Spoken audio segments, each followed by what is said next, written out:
Et oh non, mais faut se calmer là par contre. Oh, les enfants des autres.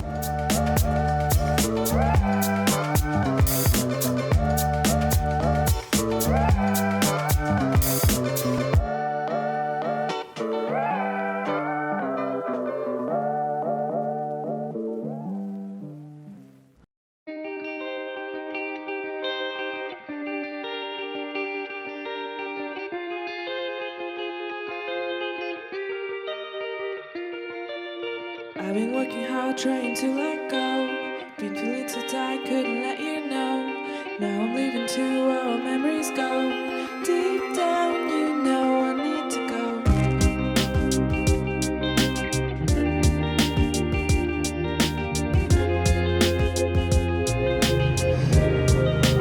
Bonjour et bienvenue dans Joie de Vivre 22. Cette semaine, je vous dis la vérité, il y a plusieurs problèmes avec ce vlog. Là, on est samedi et je suis en train de finir le montage de ce vlog, donc ça ne va pas du tout.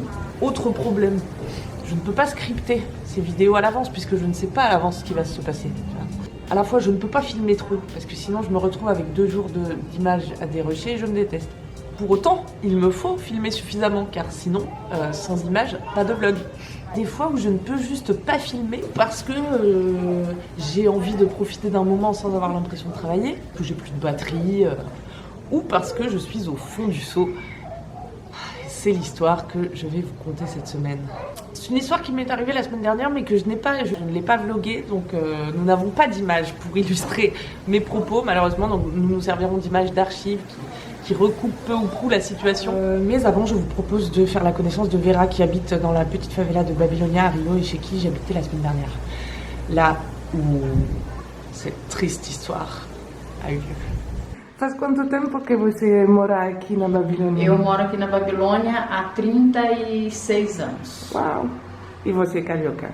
Eu não, eu sou mineira. Você conhece a Babilônia antes da pacificação? Muito antes da pacificação, eu quando cheguei aqui na Babilônia, as coisas eram muito difíceis. Nem todas as casas tinham rede de esgoto, saneamento, água. E tinha muita violência também, porque tinha o tráfico. No início foi muito bom, depois a gente teve o problema das corrupções dos nossos governantes, né? Eles deixaram um pouco as coisas de lado e aí a gente enfrentou dificuldade de novo, até que 2, 3 anos atrás a gente conseguiu de novo as coisas se acalmarem e ficar mais tranquilo. Eu trabalhei num projeto social na comunidade com crianças e jovens durante 25 anos. E aí eu tive a oportunidade de viajar para a Bolívia, para o Peru. E aí eu percebi que era uma coisa assim muito legal.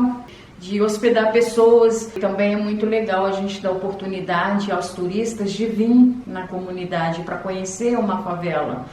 Aí eu comecei com o quarto da minha filha, aluguei para um casal de francês de Toulouse, fez a inscrição, a partir daí a gente não ficou mais sem turista em casa, né? Et en fait, là, je suis en train de faire n'importe quoi. Regardez ce que je mange. La friture! Parce que quand j'arrive dans un endroit, ça me stresse de sortir dehors. Et surtout, j'ai peur de me perdre, parce que je suis née sans sens de l'orientation. Alors que, bon, j'ai un GPS. Avant, c'était terrible ma vie sans smartphone. Je me revois recopier des itinéraires de métro sur un papier avant de sortir dans Paris, comme ça, je sais par où. Donc là, voilà, c'est ma première nuit à Babylonia. J'ai commencé à me dire, allez, je vais faire des cours, je vais descendre au supermarché et tout. Puis en fait, j'ai commencé à descendre, je me suis arrêtée dans le premier truc ouvert. Et comme je suis végétarienne, bah voilà, je mange ça. Mais je suis pas mécontente, hein. Les onion rings à la sauce tartare, ça me va très bien, quoi. Mais voilà, juste pour dire que quand j'arrive dans un nouvel endroit, je suis une grosse flippette. Voilà, je vous ai un petit peu planté le décor. Donc je suis en haut de la favela de Babylonia, seule. En haut, puisque les favelas de Rio, elles sont sur des collines. Donc si tu vas dans la favela, c'est que tu montes, fatalement. Et donc visiblement, j'ai du mal à m'organiser pour tout ce qui est nourriture. Et également pour ce qui est hygiène. Puisque au moment où je filme mes onion rings, ça fait déjà 2-3 jours que je suis sans savon. Voilà, je me lave à l'eau. Il y a des gens très bien qui font ça. Renseignez-vous, regardez des vidéos sur le sujet si ça vous intéresse. C'est pas le propos. J'ai essayé en plus à de nombreuses reprises d'acheter du savon. J'en ai acheté du savon, du shampoing. Je l'ai oublié dans le salon où j'ai fait faire mes ongles. Ensuite, Lucie m'en a amené, mais elle est repartie aussitôt avec avant que j'ai pu prendre une douche. À un moment, j'ai même acheté du savon dans la supérette de la favela. Je remonte, je me lave avec, je me dis c'est bizarre, il mousse pas ce savon. C'était du lait hydratant. J'aurais tout essayé, franchement. Je veux dire, c'est pas une histoire de mauvaise volonté. Si je suis sale. C'est une histoire de manque de talent. Juste, je manque cruellement de talent, quoi.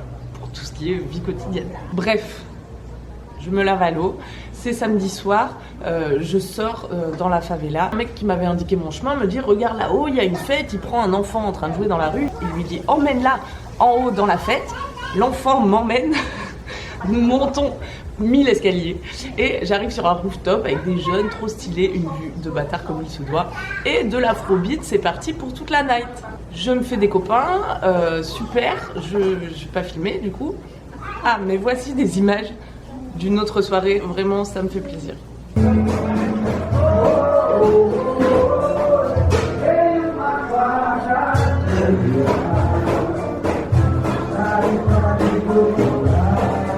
Bref, je me couche à 4h et je me réveille à midi, soit 1 heure avant la sortie du vlog en France. Vlog qui n'est pas fini d'être monté.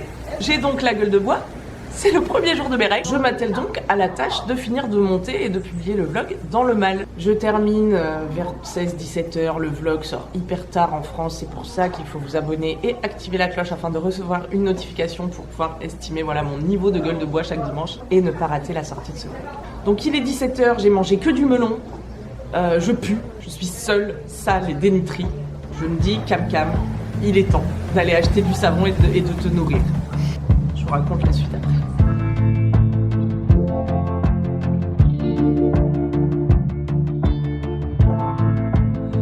Bonjour, on est mardi et on a nos maisons sur nos dos, oui. Nous revoici partis à l'aventure. Nous avons décidé de voyager 2 semaines pour visiter le parc national des Lençóis où il y a un désert muni de lagunes.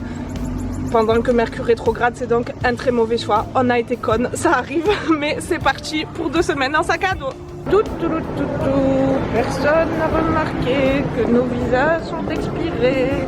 La la la la la la. Depuis plus de 4 mois.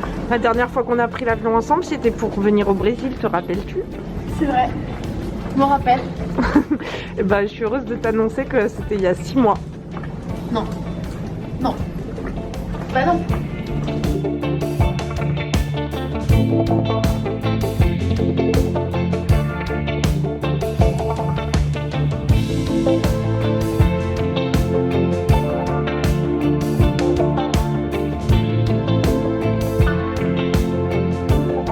Non mais là, on va être obligé de rebaptiser ce vlog Loi de l'attraction parce qu'on vient d'arriver à Fortaleza avec Lucie.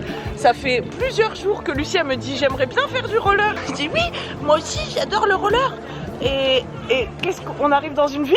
Du roller partout. Tout le monde fait du roller, il y a des stands de roller partout. Et du coup on se dit waouh, on a créé notre réalité encore grâce à notre pensée, grâce à notre parole. Et là qu'est-ce qu'on voit, Lucie? Je te laisse nous expliquer. À l'instant où je dis ma parole a créé ma réalité, je pose les yeux sur abracadabra et j'ai appris il y a quelques jours que abracadabra en je ne sais quelle langue ancienne ça veut dire la parole est créatrice. Que ma parole crée ma réalité quoi. Mon cerveau vient d'exploser.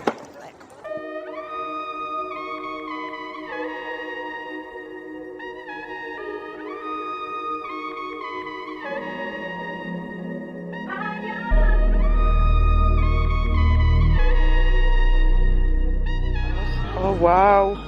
Une micro-coco. Vraiment très mignon. Tu crois qu'il y a de l'eau dedans? Non. Toi qui es xérophobe. Ah! Je m'attendais pas à ça. De la violence cachée en moi. Ouais. Ah ouais. Pas encore un. Pas eu le temps de. Ouais. Mourir non. Et elle aura plus le temps, je peux te le dire moi.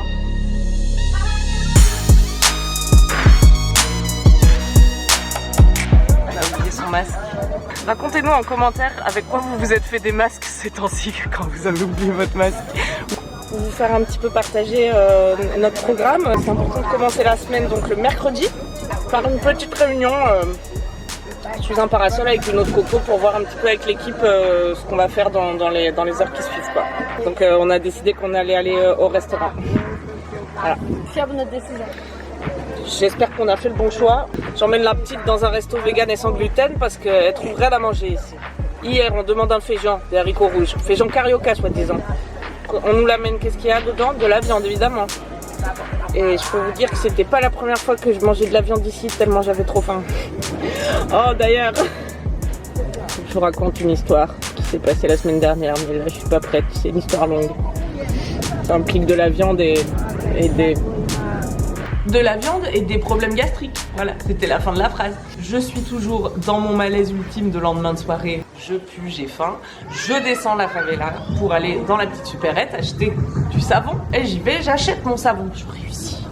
J'achète des clopes. Ah, du coup, merde, j'ai plus de monnaie pour acheter à manger. Et ma carte bleue est en haut chez Vera.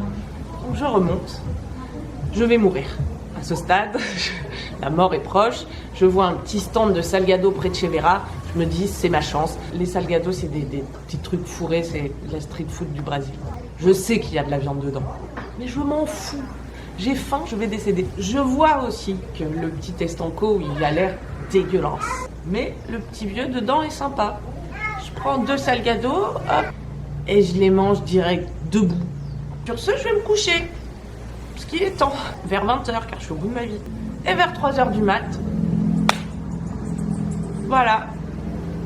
Je vais pas vous faire un dessin. Tout ce que vous pouvez imaginer de cette situation, c'est produit. J'ai gerbé, j'ai tout.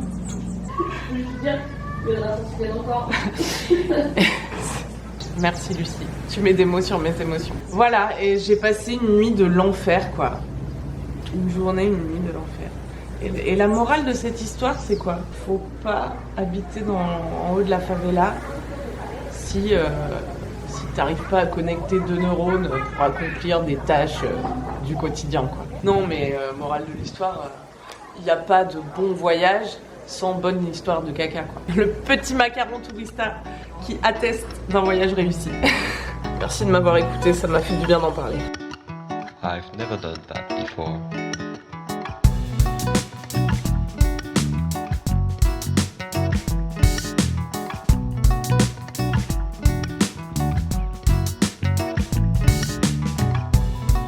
J'ai pas filmé parce que c'était bon, j'ai tout mangé en fait. Et j'en ai mis un petit peu là, oupsie.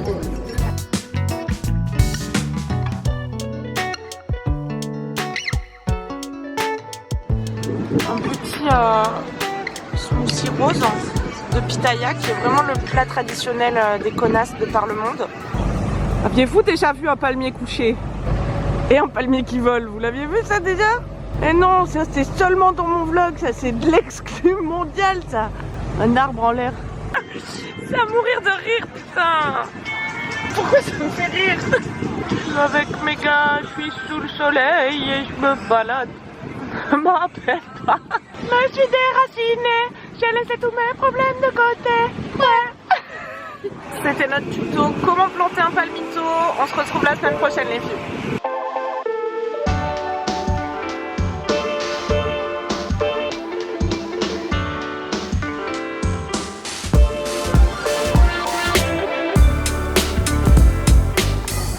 Pas de la demi-glisse. C'est de la glisse radicale ici. C'est ta première fois? Quasiment, ouais, en roller. Ouais. Mais t'as déjà fait du patin à glace? Oui, et quand j'arrive à faire du patin à glace, je me suis dit que j'allais y arriver, mais maintenant que je les ai au pied, j'ai un tout petit peu plus de doute. Mais voilà, elle a fait ça toute sa vie.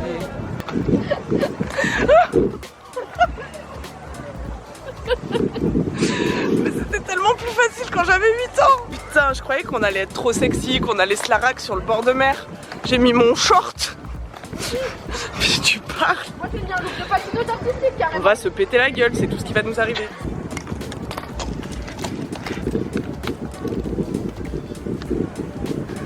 La ride.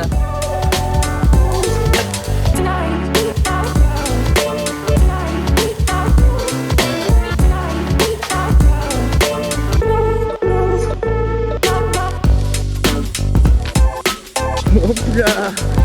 Par contre, je peux faire des travelling de fifou là, non? Ouais. Wouh. C'est pas de culotte. Oh non mais là c'est porn. Putain, ça vire toujours au porn ce vlog. C'est censé être un truc un peu poétique, mignon. Regarde-moi ça là. Je vais faire des choses rigolotes en roller. Moi, ce que je sais faire en roller, c'est à la limite de mes fesses. Simplement rappeler aux gens que dans le milieu on nous appelle les rafale. Moi j'ai entendu dire les fusées. Les fusées, c'est vrai qu'il y a aussi des gens qui disent les fusées parfois. Ou les avions de chasse, ce qui est un jeu de mots avec nos physiques alléchants et notre passion pour la vitesse. Bah en tout cas tu m'avais dit que tu savais bien faire du roller et j'ai pas été déçue. J'ai eu l'impression d'avoir menti sur mon profil Tinder. Comme les mecs qui disent qu'ils adorent cuisiner, en fait, ils font des risottos ratés. Ils connaissent un plat, Ouais, voilà. qui font tous les premiers dates et voilà. Moi aussi, je fais ça en vrai. C'est lequel ton plat? Alors pour les gars, moi, je vous recommande, voilà ce qu'il faut faire à manger aux gars. Je fais du riz, mais je me concentre sur la cuisson du riz, tu vois. Faut que le riz soit bien fait. Et je fais des petits légumes que je coupe en petits morceaux, parce que comme ça, c'est chiant à couper, mais après, ils cuisent vite. Carottes, oignons, poivrons, les légumes que tu as sous la main. Tu les fais revenir comme ça. Tu balances du lait de coco, un max de curry, du piment, les gars, ils aiment bien en général. Tu sales bien, ça ils aiment ça. Une fois que tu as mis ton riz, les petits légumes par-dessus et tu coupes de la coriandre et de la menthe et tu piles des cacahuètes là, et là ils ont l'impression d'être au resto, là ils te font l'amour comme si t'étais la femme de leur vie quoi. Sur ce, nous allons nous-mêmes manger et nous rendre ensuite au paradis. Directement. De façon directe, en bus. À la semaine prochaine.